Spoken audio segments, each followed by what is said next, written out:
YouTube, and welcome to another Bill Ball match report. This time, the man Sean Bladewolf is coming in with his fish, Shark Salt, Angel, Siren, Zakana, and Kraken, and I'm coming in with my engineers, Ballista, Mainspring, Locust, Hoist, Harriet, and Salvo. So we're moving pretty quick here. You can see the Fisherman Keys to victory. They've got the 2-inch reach. They've got the goal scoring capability. Meanwhile, I'm looking at a 2-2, trying to keep my head over the momentum race. I'm going to try to bully them with Locust there. And then I also need to be exploiting any sort of loose balls, because that's the one thing that engineers do have over fish is the loose ball tech. So there we go. I kicked off with Locust, kind of the middle of the field. He's going to run up, pick it up with Kraken, pass it back to Siren, and successful pass. And it's going to go back to me. So I'm just going to jog up with Mainspring. By the way, who else is excited about Spade? I'm really hype over Spade, so I got to get my NG reps in, man. I got to learn the team. Anyway, Sakana's going to go up, pass the ball to Siren. I guess I messed up I guess Kraken passed to Sakana, and then Siren's going to dodge up with that momentum. I'm going to then, looks like I am going to jog up with Hoist. I am going to copy Locust's ranged attack because I want that push. It'd be nice to just steal the knockdown, the floored bolt, but I need the push, and I want to push Kraken towards me because I want to exploit his low defense. I'm not necessarily looking to do a lot of damage to him. I just want to be able to farm him for momentum. Meanwhile, looks like Siren is going to sprint up the field there, pass the ball behind her. So this is typical fish first turn. Pass the ball to Angel, and it looks like I'm not sure what else he was trying to do, but it looks like it goes to Angel. Angel is going to dodge up. So nice looking goal run actually right there. And he still has Shark and Salt on 4, which is interesting. So I'm going to jog up with the man Ballista. I'm going to go ahead and shoot Kraken with Deadbolt to knock him over, knock him down. And again, I'm scoring all this momentum off of Momentous Inspiration. So that's really the goal first turn if I'm kicking with engineers is, the fish are going to try to line up their goal. There's some stuff I can do to stop it, but he's been playing it pretty close to his backfield there, kind of keeping me out of range. So that I can't, do the Harriet stuff, do the other knockdown stuff. So he goes ahead and sprints around the corner there with Angel, buys an attack on Mainspring. And this is probably one error here that Sean makes is he needs a double dodge. You see, we've measured out the 10 inches he would need with a super shot goal, and he really needed a double dodge there. I don't know if he had the angle for a charge, but had he worked that out as a charge, then he probably would have got the double dodge to get in range. Instead, he's going to take a couple of attacks. I think he decides not to take the next attack.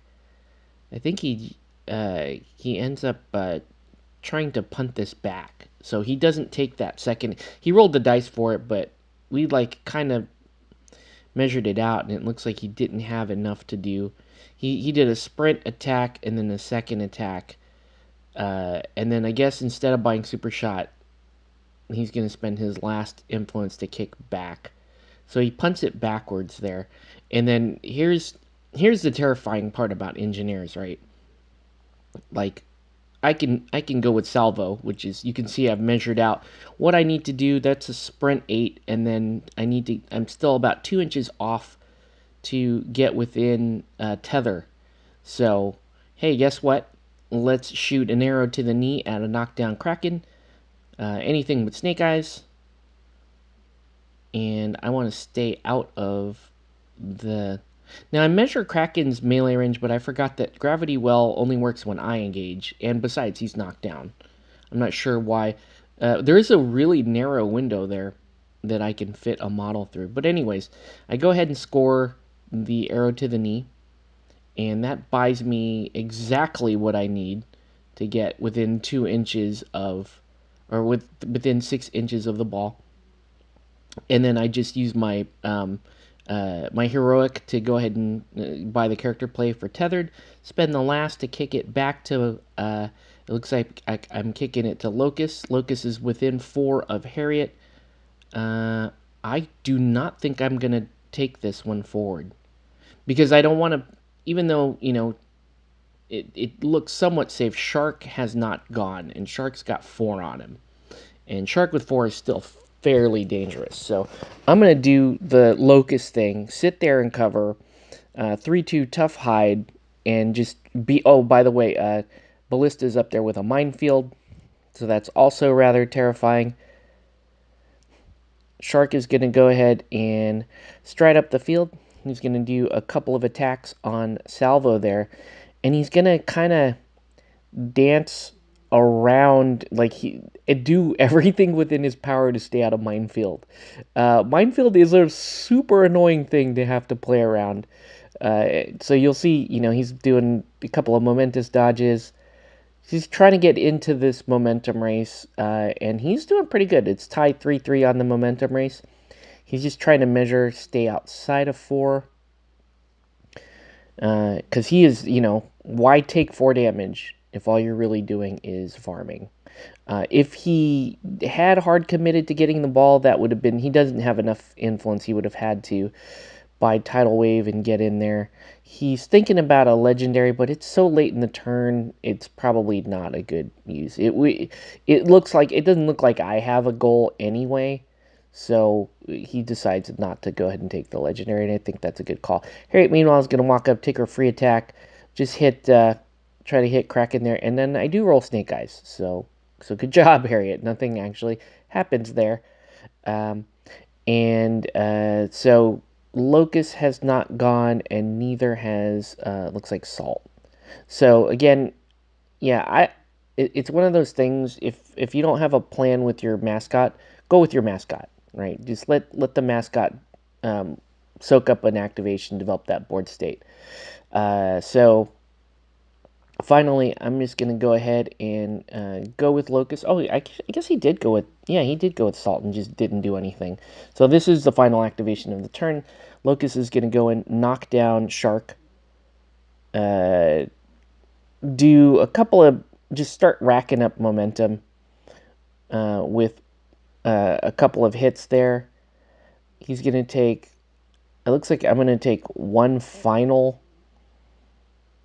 Oh no, it looks like I'm passing to Salvo. So I take a pass to Salvo at a penalty because even though Shark is knocked down, he's still an intervening base. I'm deciding, do I want to dodge forward with Salvo? I can do the free dodge with Locust, so I'm going to go ahead and do that. And now I'm up. Oh, it looks like, yeah, I guess he spent momentum standing Kraken up. That's right. So I'm up big time on the momentum lead here. I'm going to go into turn 2 with first activation. But it's 0-0, and the ball is still, against fish, the ball is pretty much always in play. So this is the fear with a 2-2 game plan, is like, that first turn, yes, I won the momentum race, I won turn, but nobody's really hurt. So I have to make some tough decisions here. I don't have Ratchet on the board, so I don't have Overclocked, and I don't have any means of tooling up. So I've got to play ball. And luckily, the team that I put down is probably a better ball team than it is a murder team. But I was thinking, with Ballista, you can still put out a lot of damage with just ranged plays. So you might be able to 2-2 there. So meanwhile, I'm going to go ahead and go with Salvo. We measure out this absolutely perfect window between the two 2-inch melees that are standing right now, Kraken and Siren. And I buy an attack for a momentous dodge. I'm like, can I make it through there? I actually do end up in Sirens, so I give myself the penalty and get a momentous double dodge and get out of the tunnel there. So now this is just a jog up, take a bonus shot on goal, go ahead and score that. So I strike first blood here, and this begins the shootout, and this is fun. These are fun games when you end up with the, all ball shootouts like this. It's like one mistake, one errant pass can screw this up. Ball scatters over to Mainspring. Mainspring doesn't really do anything in this game, but seems to be magnetic for the ball. I noticed that with games. You don't put influence on something and the ball ends up on it. Luckily for me, Mainspring can actually do something with zero influence in the ball, but it's too late. Angel's going to go ahead and come around the corner there, tackle the ball. I think I missed. I try to do a counter and miss. She just tackle dodges, gets to within range, um, and she's going to buy Nimble, protect herself, and score a screamer there. So that's going to tie up the game 4-all. And again, and spend that to really get out. So Sean playing very cautious with Angel. I guess that's the right move. Just because she's nimble. She has super high health. I mean, high defense, but very low health bar. So there's the ball sitting right there in kind of a weird pocket between Mainspring and Ballista. Had it actually landed closer to Mainspring, I could have had a cool play, but instead, I actually still am going to do a cool play. So I'm going to go with Ballista, spend one to sprint, get into melee um, with Shark there. So I picked up the ball on the way. I should probably pick it up and move it with me, but that's what I measured out. I'm going to buy an attack on Shark. And I think the first thing I do is I do a momentous minefield. Then I do I think it's like a 2 damage push. And then I'm deciding if I'm going to do another double push or if I'm just going to do more damage. Hey, look, I finally moved the ball. So, so I spend the rest of my my influence, racking up a little bit more momentum. I stand Locust back up. Wait, I stood somebody up. I think it was Locust. I don't remember. And then I'm going to go ahead and take my legendary. So I'm going to breach, fire, and then kick a 10-inch pass over to Salvo and hit that snapshot. So shootout well underway now. So now I'm up 8-4. And so that was a pretty cool activation with Ballista. I usually like that as my 6-point if I can kill a player and then do breach. But this is also quite good. But the problem is Shark has yet to go and he's yet to legendary. So one thing about Shark Legendary that I play for if I'm playing ball team is you really, really need a snapshot in place and you want to get as many players on his side of the pitch as possible. That way if you're frozen, you can still act off of a very deep kick. It's a risky strategy, admittedly, but it's way more fun. It's way more fun than killing the ball. You are terrified though that Shark is going to get his 2 goals on legendary turn, which admittedly he should. But luckily I scored first. There goes the ball. He knocked the. It looks like the ball um, went to Locust and then scattered off, and then once again hit. Magnetically landed on Mainspring once again. And so Kraken knocks Locust down. Kraken decides he's just going to eat some minefield. He don't care. He has enough health. And, at this point it's 8-4. He's got to start playing a little more aggressive on the ball. And that's the thing about fishes. They can just keep so much pressure on the ball. Knocks Mainspring down. And we got to find out where this is going again. This time, it looks like that ball is going to scatter down to that low point in the field. So, it's a super good spot for Shark. And I have to deal with that. I don't know if I have good means of getting it upfield. I think if I ran over there and kicked it to somebody, Shark is equally likely to to just tackle it off the player and go in for the goal. So while Shark is still on the floor, I decide to go in with Harriet, and I did a super dumb thing with Ballista. I should have ended within 4 of her, in which case I may have been able to kill Shark before he could do his legendary, but dice were also bad. So I still do a bunch of damage to Shark and get a bunch of momentum, but Shark, I think at that point was 12 health, and 12 health is not the worst thing to try. I could, with a free sucker punch and 4 attacks, I could reliably do 10. I would need to spike on 2 dice in order to kill him, but that's not going to be the case. Now Shark is going to go. Now here's the interesting thing. Shark is in a minefield. Shark is knocked down. Shark is in with Locust. He's thinking about taking an attack on Locust, and I am thinking about countering him. So he does not want to do that because he just cleared to stand up. So he has to do a very expensive thing. So he's rolling dice like he's gonna do it. He's not gonna do it. Wait, did he do it? Oh, he attacked. Looks like he attacked Ballista and just dodged out. Um, so he dodges out. Then he buys Tidal Wave to dodge all the way out. So he really doesn't want to take the 4 damage. Because I forgot, I left him on 4 health. So he would have actually died had he taken any sort of advance within that minefield. So he does the right thing. He buys his Tidal Wave, jogs around, kicks in a tap in, tying the game. And now we're at a scary point, right? Because 8-all is terrifying against Fish, against any 3-0 team. But hey, I drew first blood, so maybe I can get something cool working here. I get a little scatter that could end up on Harriet or Locust, and I believe I decide not to do either because they've already activated. And that's the last thing I want to do is have a ball there with Fish that still have. Well, Siren's the only one that has influence left. Oh, um, Salt does as well. So I go ahead and go with Hoist. I think I sprint up my whole 3 inches, and then I true rep the remote controller to kick the ball to Locust, and then dodge Locust into cover.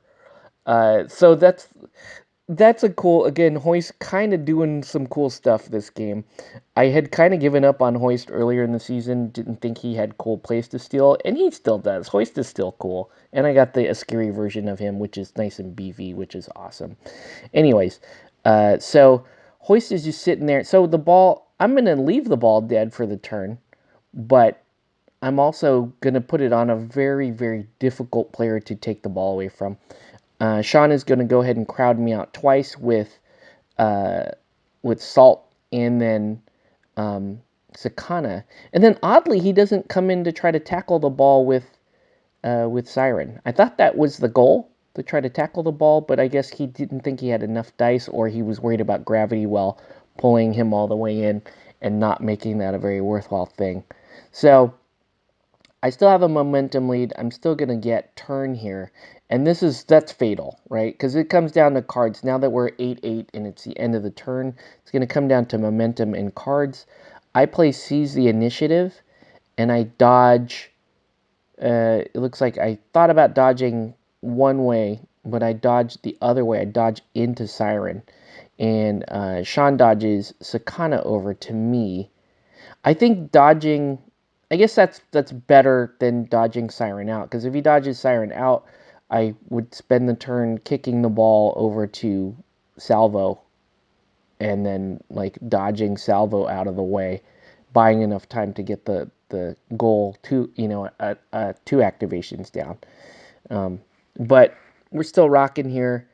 We're going to set up for this final turn. It looks like I do still have a goal run with Locust, so I'm going to go ahead and take it. I do an attack on Siren again. Because I'm a robot, it's not that hard to hit Siren. I knock her down, and I just sort of wiggle my way to a goal because I'm already within 6. So I'm just going to take another swing on Siren, do some momentous damage so I can bonus time this. And I'll take one more, because just in case I miss, I'm going to need that momentum. So I take a couple points of momentum, I walk out to the edge of Sakana's melee range, bonus time a goal, and go ahead and hit that for the game. So that's going to do it for this video. I want to thank everyone for watching, and we'll catch you on the next one. Thanks for watching, guys.